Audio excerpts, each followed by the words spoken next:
Monday evening greetings and welcome to this week's first edition of Prime Time News with me, Michael Madimba. Today we commence with Olympic news where Brand Namibia sprint representatives Beatrice Masilingi and Christine Mboma both reached Tuesday's final in the Olympic women's 200-meter semi-final today. Namibia's youthful queens of sprint who have done brilliantly well thus far will be seeking Olympic glory as they carry the hopes of both the nation and the continent, and history could be in the offing for Namibia. Our girls will be in action tomorrow at 10 minutes to 3 in the afternoon. More on this story by Hesron Kapanga. The two spectacular runners progressed to the semi-finals of the 200-meter after stunning performances in their heats on Monday morning, where Mboma ran 22.11 seconds, a new national record and the under-20 world record, and Masilingi ran a new personal best of 22.63 seconds. They improved once again on their performances in the semi-finals Monday afternoon to reach the finals. Mboma, who competed in Heat 2 of the event, again came from behind to finish just behind Elaine Thompson-Herah of Jamaica, who ran a personal best of 21.66 seconds, while Mboma ran the second fastest time from all three heats at 21.97 seconds. Mboma's time was once more a new Namibian national record in 200 meters and the under-20 world record. Meanwhile, Masilingi, who competed in Heat 1 of the semi-finals, finished second with a new personal best of 22.40 seconds, just behind 2020 Olympic Games 100-meter Jamaican silver medalist Shelly-Ann Fraser-Pryce, who won that heat with a time of 22.13 seconds. Their coach Hank Butter told Nampa in an interview after the race Monday that it is an honor for any athlete to be in the final of the event at the Olympics. We are certainly rooting for our girls and wish them all the best of success as the nation rallies behind them. Moving on to health matters. Executive Director in the Ministry of Health and Social Services, Ben Nangombe, has called on members of the public awaiting their second jabs for the AstraZeneca vaccine not to panic, assuring that the dose can be delayed for up to 6 weeks. Maria Kanjungu filed this report. Executive Director in the Ministry of Health and Social Services, Ben Nangombe, in an interview with Nampa said the ministry is aware that there are at least 70,000 people waiting to receive their second doses of the vaccine and that most of these people waiting period is overdue, but assured that the data from World Health Organization shows that the second dose can be delayed for up to 6 weeks. Namibia started running low on vaccine in early July, and by 14 July, some districts, including Windhoek, had completely run out of the AstraZeneca, while districts that had the vaccine in stock were encouraged to prioritize first doses. The country is now waiting for delivery of 40,800 doses of AstraZeneca procured through the COVAX facility. Nangombe said the delay is on the side of the COVAX facility, who had promised to deliver in early July but has since pushed the delivery to an unspecified date sometime in August. Last week, the ministry announced that the state of Netherlands has also pledged and confirmed that they will support Namibia with 75 doses of AstraZeneca. The ministry is expecting information on the delivery date. Furthermore, the country will receive a donation of 3,002 doses of Johnson & Johnson vaccines from the United States of America via the COVAX facility. Still on health matters, Minister of Health and Social Services Dr. Kalumbi Shangula said the hospital bed occupancy rate, especially in intensive care units, is significantly improved in most of the regions following a decline in the coronavirus infection rate over the past few weeks. Minister of Health and Social Services Dr. Kalumbi Shangula, during the 32nd public COVID-19 briefing in the capital on Friday, noted that during the last 2 weeks, the bed occupancy rate reduced by 18% in general isolation from 55% to 45%, while for intensive care units, a reduction of 52% was observed from 111% to 53% by 29 July 2021. He said following a period of sharp increase in COVID-19 cases, Namibia has started to observe a decline in the number of new infections. During the period of 16th to 29 July 2021, a total of 8,064 new COVID-19 cases were reported compared to 19,157 cases reported between 30th June to 15th July 2021. High death rates, albeit slightly reduced, They are being reported particularly among older age groups and persons with morbid conditions. During the period 16th to the 29th of July 2021, a total number of 628 Namibian citizens have succumbed to COVID-19. Shangula also raised concern with the slow progress in vaccination in certain regions, noting that he visited Oshikoto, Oshana and Omusati earlier last week, where he noticed that some sites have an extremely low vaccine uptake, especially in Omusati, where sites were either empty or only a few people had turned up. Omaheke Governor Pio Nganate said Omaheke continues to be the pace-setter in beef production, with emphasis on breeds that capitalize on maximum output of beef. LV Hayambo compiled this report.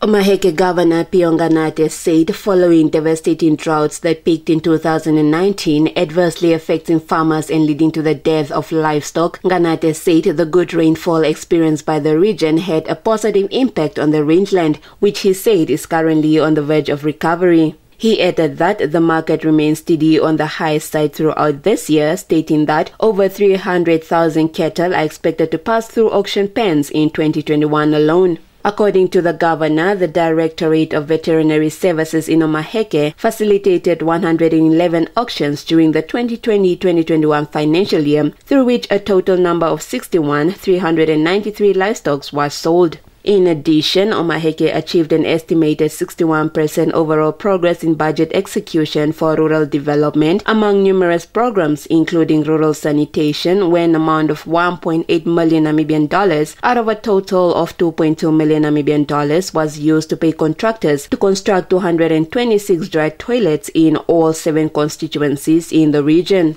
Furthermore, a support resources program aimed to assist poor farmers and under which an amount of 204,000 Namibian dollars was divided between the Pukero and Oshambine constituency was established, and under this program 201,521 Namibian dollars was used to procure 163 goat eaves, which benefited 9 households. Stand by for your top roundup.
Welcome wherever you are on Planet Football. You can go anywhere in the world, but nobody feels football like we do. And they sing, they dare to sing. It's a rhythm. 1, 2. 1, 2. Football. La football. Soccer. 1, 2. That moves us. Salah to settle in. There's no feeling like that feeling. It's so nice. It's so nice. Nothing compares to DSTV's unbeatable football offering. So stay connected to watch the best football on the planet. Welcome back. Delving into the world of business and economics. 13 small and medium enterprises in the Kavango East region received financial support last month from the Pension for Resilience Grant Scheme program through the German development agency GIZ to cushion the economic impact on business losses. Sawi Hausikwa, Kavango East journalist, compiled this report. This is according to Pitch for Resilience Grand Scheme Program Project Coordinator Danny Meyer in an interview with Nampa on Monday, who noted that Germany continues to support to mitigate the negative impacts of COVID-19 on the Namibian economy in cooperation with the Ministry of Industrialization and Trade and the Ministry of Finance. The program is supported to stabilize micro, small and medium-sized enterprises in all 14 regions which have suffered severe losses due to the sharp drop in demand on account of the spread of the virus and regulations put in place. Maya said thus far 77 businesses benefited from the program for $1.4 million Namibian dollars, including the 13 businesses from the Kavango East. Maya added that so far the program has already been completed in the Khomas, Oshadonjupa, Zambezi and Kavango East regions. Speaking on behalf of the 13 grant recipients from the Kavango East region, Martha Johannes said the training tools were very helpful as it made them realize the root problems of their businesses and how to overcome them. For Nampa News, LV Haihambo.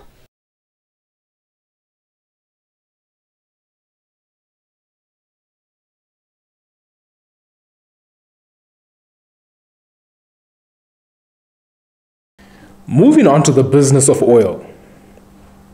Oil prices fell today as worries over China's economy resurfaced after a survey showing growth in factory activity slipped sharply in the world's second largest oil consumer, with concerns compounded by higher crude output from OPEC producers.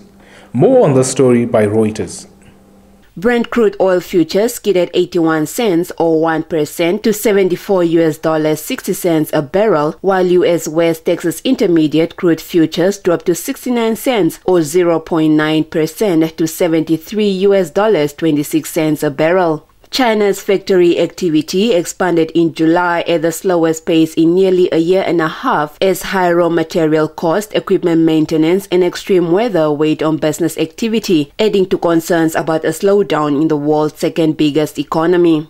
Also weighing on prices, a Reuters survey found that oil output from the Organization of the Petroleum Exporting Countries rose in July to its highest since April 2020 as the group further eased production curbs under a pact with its allies, and top exporter Saudi Arabia phased out a voluntary supply cut.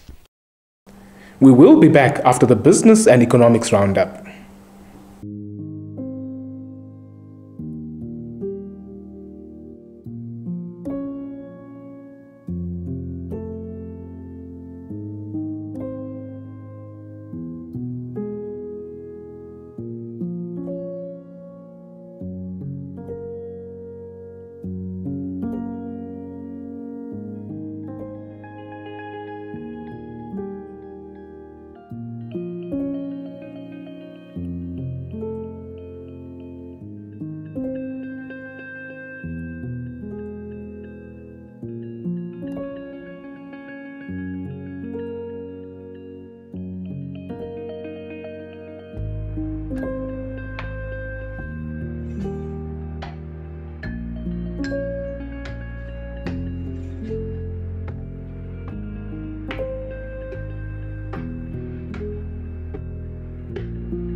We were born for this moment.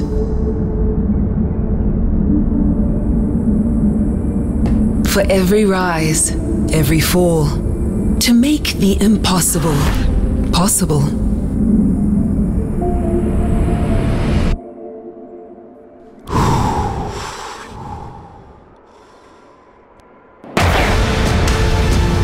To create moments that inspire and live the thrill of excellence. On the grandest stage of all. Forget the past, for the future awaits. This is that moment we've all been waiting for pride, for country, for you. Brilliant performance that was. The Olympic Games Tokyo 2020. It's go time on GoTV. Love it. That's all the top news we had for you this evening. Kindly stand by for my colleague Joy Gosses with tonight's sports news. Thank you, Michael, and welcome to Sport Planet. We commence with disappointing news. Namibia's juniors Jonas Olympic hunt came to an end as he was on Saturday knocked out of the competition by his Australian opponent Harry Garside during the round of 16 of the Boxing Championships. The Namibian, who is the current International Boxing Association African Men's Lightweight Champion and the 28 Commonwealth Games gold medalist, lost his fight 0-5 on the judges' scorecards. Jonas, who also competed at the 2016 Summer Olympics in Rio de Janeiro, Brazil, where he was defeated by Hassan Amzil of France in the round of 32, found the going tough at his second attempt at winning silverware at the Games. In the first round of their 3-round bouts, all 5 judges scored against the Namibian, who landed few punches. The Namibian improved his game in the second round, throwing more punches, but only 2 of the 3 judges scored in his favor. In the third round, Jonas landed few punches once more, and 2 of the 3 judges scored in favor of his opponent, as the Namibian boxer saw his dream of winning an Olympic medal come to an end. Team Namibia is yet to win a medal at this year's championships. Looking at international football news, today saw new signings Sergio Aguero and Emerson Royal begin pre-season training with FC Barcelona following their participation in the Copa America this summer. But Lionel Messi is still missing from the Ronald Koeman-managed Catalans. The Argentinian failed to sign a new contract with the club before his previous deal expired on 30 June, and over 1 month later, he still has to put pen to paper, using recent weeks to spend time in Miami and in the Caribbean with his family as his representatives continue to negotiate. The past weekend saw Messi and his family enjoying a further break on a boat off the island of Ibiza with former Barcelona players Cesc Fabregas and Luis Suarez, and he didn't seem particularly preoccupied about his future in the photos published of him jumping into the sea. Barcelona president Joan Laporta continues to insist that negotiations are progressing in a positive manner, telling reporters, "Everything is going according to plan. Everything is progressing adequately," in his last appearance at the Barcelona offices at the Camp Nou Stadium. Your sports roundup is next.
Getting GoTV was the best decision James has ever made.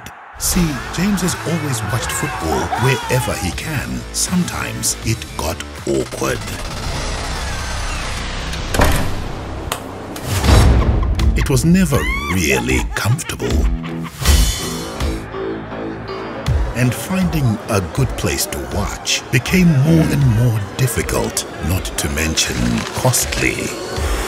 Traveling for his games took its toll on James until he discovered something big. Now that James has GoTV, he can finally enjoy the perks of home ground advantage. Good for you, James. Get home ground advantage with GoTV. With superstar players competing in the world's biggest leagues and cup competitions, you'll be spoiled for football choice. So get and stay connected to GoTV for the best football season yet. GoTV. Love it. We have come to the end of tonight's bulletin. We thank you for tuning in. As always, give us a thumbs up and share. If you are new to this channel, please don't forget to subscribe and click on the notifications bell to stay posted on the latest happenings locally and globally. From myself and the entire crew behind the scenes, it's good night.